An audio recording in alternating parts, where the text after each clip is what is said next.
રાત્રે બાબા સાહેબના સંવિધાનની બદૌલત અને એ સામંતવાદી રૂઢિવાદી અને મનુવાદી લોકોએ 400 પાર કરીને કેવળ સંવિધાન બદલીશું, પણ બાબા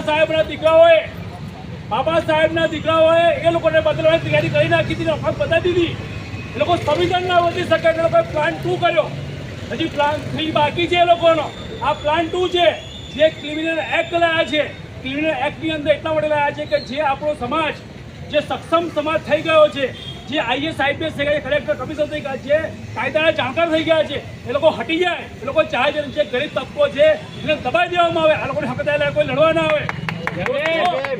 આ લડાઈ આપણી માટે નથી, કે આપણા બાળકો માટે પણ નથી, પણ આપણા બાળકો માટે લડાઈ છે. કારણ કે એ લોકોની 25 પેઢીઓ ભણી ગઈ છે, આપણી બીજી ત્રીજી પેઢી ભણી રહી છે. એ લોકોને આઈએસ આઈપીએસ કલેક્ટર કમિશનર વર્ષોથી પહેલા થઈ ગયા, આપણો અહીં થવા માંડ્યા છે.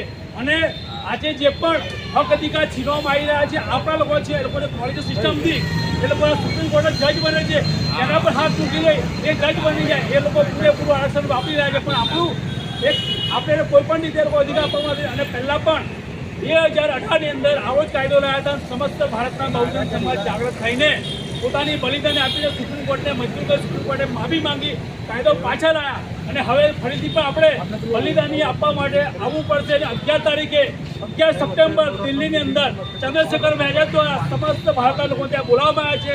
ત્યાં પણ જલનસિંહ આંદોલન કરવામાં આવશે. અને આ જે સુપ્રીમ કોર્ટનો ચુકાદો છે એ ચુકાદોને પાછો લેવાની સંપૂર્ણ આપણે તૈયારી કરીશું.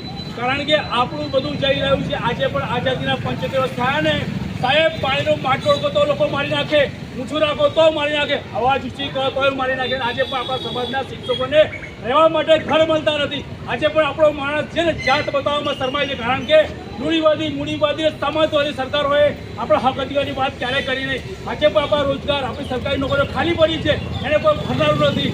કારણ કે દસ્તાના આપણા દસ્તાના આપણે કાપી રહ્યા છે. સૌથી પહેલાં આપણે આપણા સમાજને જગાડીશું, આપણા લોકોને જગાડીશું, અને પછી દુનિયાને જગાડીશું. આપણે પોતે પણ વાલ્મીકી વણકરને ચમાડ કરીએ છીએ, એને પણ આપણે કાઢવું પડશે. પહેલી આપણે આપણા લોકોને સુધારવા પડશે, પછી લોકો આપણે સુધારવા નીકળીશું. કારણ કે આપણા લોકો પણ જાતિવાદ કામ કોઈ પાછા રહેતા નથી. આનું પેલું કરે છે, પેલો કરે છે, મારે શું લેવા? હવે બધું છોડો. આપણે શિડ્યુલ કાસ્ટ, અનુસૂચિત જાતિ, જેની કોઈ જાતિ નથી, જે અસ્પૃશ્ય હતા, જે હકવંચિત, એના બાબા સાહેબ આંબેડકરે એક કર્યા છે. એસસી એસટી ઓબીસી માઇનોરિટી 4 વર્ગ બનાવ્યા, બધાને બધાને જે અલગ અલગ ભેગા કર્યા છે. અને આપણે હવે સમજવું પડશે કે દલિત, આદિવાસી, મુસ્લિમ બધા ભાઈઓ છે, અને બધા સાથે મળીને દેશને નિર્માણ કરવાનો દેશ ધર્મનિરપેક્ષ દેશ છે. એવું મારું ભારતનું બંધારણ કે ધર્મનિરપેક્ષ દેશ આપણે બહુજન સમાજે બનાવવું પડશે. જય ભીમ, જય સંવિધાન, જય મૂલ્યવાસી.